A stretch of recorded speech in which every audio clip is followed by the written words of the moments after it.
We found the plans online, my best friend Lilith, and I have always been interested in the macabre. Okay, her real name isn't Lilith, it's Katie, but I call her Lilith. Both our parents think we're goth, but we're not. Those are the kids that wear too much eyeliner and write cringy depressed poems. We do cooler stuff, like hold seances and read dark magic spellbooks, and obsess over the Salem witches. So when Lilith found plans online to summon Satan, I was so excited.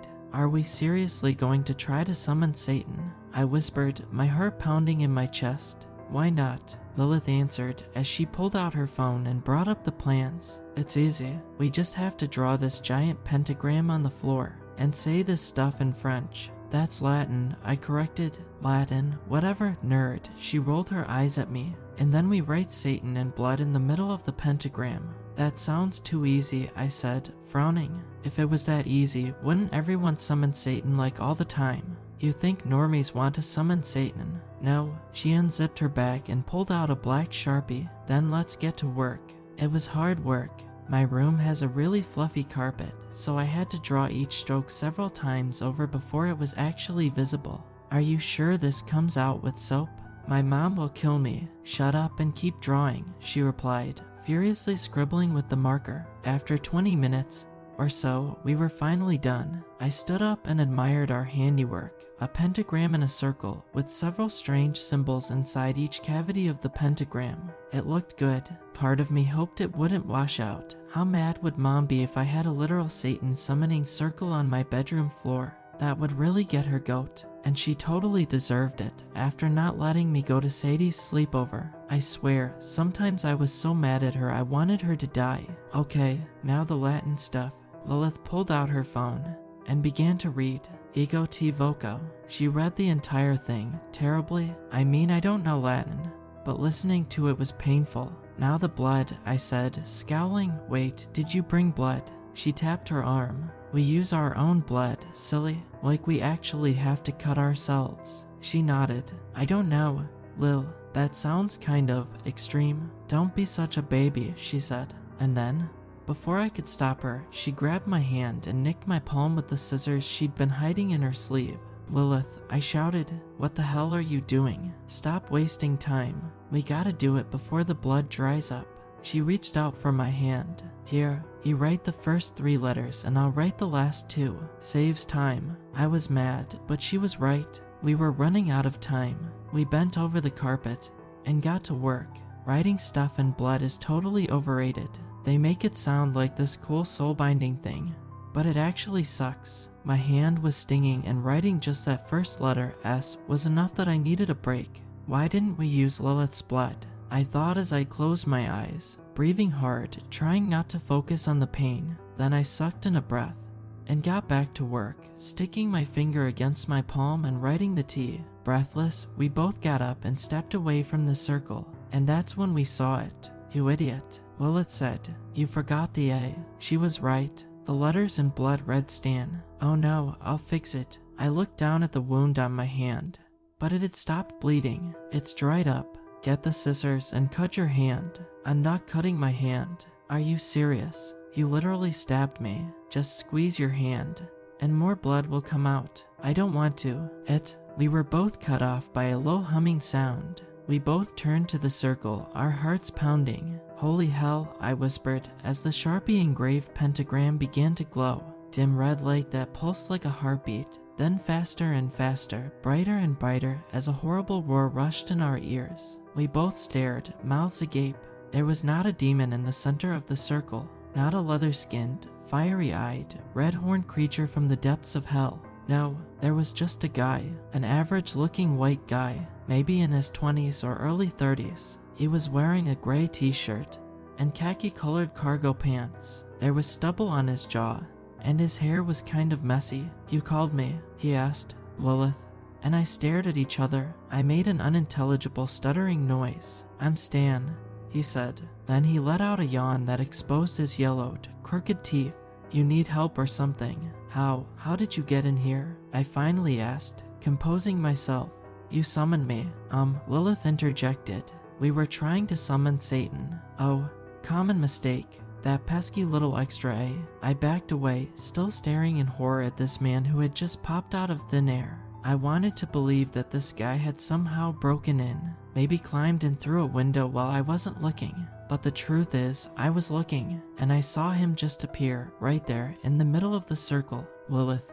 And I never should have gotten involved in this stuff, I thought. I felt like I was going to throw up. It was fun to talk about demons and dark magic and Salem witches, when, deep down, I didn't actually believe any of it. But now, I just saw a man pop out of thin air, just like that. Maybe I should call my parents, I stuttered to Lilith. You'll be grounded forever. That was true. I would be grounded forever. Maybe we could just get rid of him somehow. Hey, my mom has some really expensive jewelry in her room. Why don't you just take that and leave? I don't really need the money. He replied in his nasally voice, but thanks anyway. Well, you can't stay here. I like your room, he said, ignoring my comment. Is that a Black Sabbath CD? Your parents let you listen to that? What are you, like, 14? I mean, that's cool to have permissive parents. Stan said, shrugging. I guess I should have guessed that, since they let you draw a pentagram on the floor and all. They're not permissive, I replied quietly. You're just good at hiding stuff then, yeah? He stepped out of the pentagram and started towards my desk, picked up the Black Sabbath CD, then pulled out a drawer and rummaged through some of the contents. These are awesome, he said, holding up one of my milky pens. Love these things. You probably got them because they draw on black paper, right? So you can have a whole, like, goth journal? We stared at him, speechless. We're not goth, Lilith finally whispered. Yeah, emo or something though, right? He let out a laugh. You gotta be something to try. And summon Satan. Lilith turned to me as he bent over the other desk drawer. We've got to get him out of here. He's probably dangerous. And if your parents see him. I nodded. Slowly, I took a step towards him, standing as straight as I possibly could. Listen, I'm sorry, Stan, but you have to leave. My dad has a rifle, and he'll shoot you as soon as he gets back. Lilith jabbed me in the ribs. Don't tell him we're home alone, she whispered through gritted teeth. And my older brother is napping in the basement. He's going to come up and beat the crap out of you, so you better go. Stan finally stopped rummaging in the drawer. Slowly, he turned around, straightened up before me, then his mouth stretched into a grin that showed off his yellow teeth. But you don't have a brother. My heart dropped. I looked at Lilith, she looked back at me, and then as if communicating by telepathy, we both raced for the door at the same time. Surprisingly, he didn't follow us as we raced down the stairs. Panting, I grabbed Lilith's hand and dragged her towards the kitchen, towards the sliding glass door. We could run right to the Thompsons. On the other side, tell them someone had broken in. I skidded to a stop. The refrigerator door hung open, and underneath the crack, I spotted his dirty white sneakers. Going so soon? Stan asked, as he swung the door closed. Hey, do you have anything good to eat around here? Maybe those little, like, puffed cheese things with the cheetah on the back. We backed away. Hey, listen now.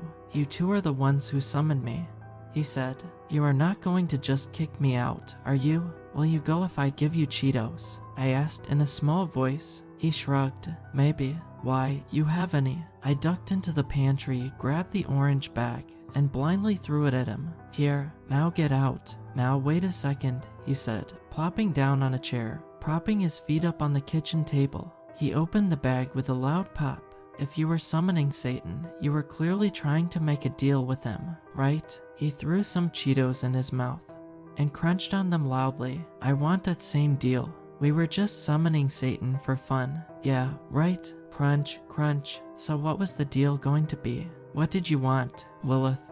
And I glanced at each other. For a long moment, there was silence. Stan staring expectantly at both of us, Lilith, and I glancing nervously at each other. Finally, I sucked in a shuddering breath. Please, go, I choked out. Alrighty then. He held up his cheese-covered hands in surrender. You know, I was just trying to be polite. Offer my services. Make sure you got something out of that whole summoning business. That I'll go. Plain and simple. And with that, he got up and walked out of the kitchen. A second later, I heard the door swing open and slam shut. We both stared at each other in silence. We only moved when the shrill ring of the telephone jolted through the silence. I glanced over. No one ever called the home phone anymore. We only kept it around for my dad's long business calls. Really? But it was 9 o'clock. Too late for that. I stepped towards the phone, confused, and slowly picked it up.